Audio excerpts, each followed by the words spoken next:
Well, between 300 and 400 big businesses here in San Francisco would be taxed at a higher rate. And you're right. The proposition has unlikely supporters like Mark Benioff of Salesforce, I should say. And homeless advocates say this measure they believe would pass even without the support of Mayor Breed.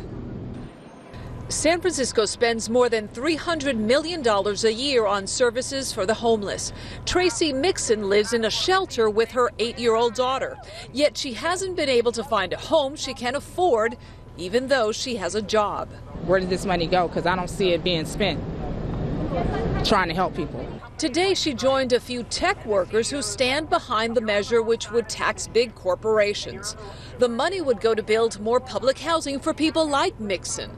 It would also pay for temporary housing, shelter beds, and more mental health services.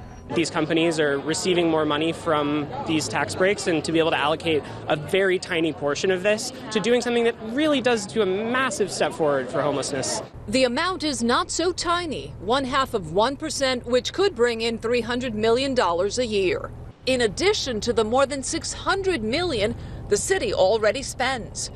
State Senator Scott Wiener is not opposed to taxing big corporations. Still, he's against the measure, saying it lacks the proper safeguards. Prop C will nearly double what we spend on homelessness without any kind of process to craft this measure and to put structure around how it will be spent. Mayor London Breed, the city's gatekeeper, has not been involved in structuring Prop C. She, too, opposes the measure. I see all of these buildings being built every single day, but I can't afford to live in any of them. Even with the subsidy, I still can't afford to live in any of them.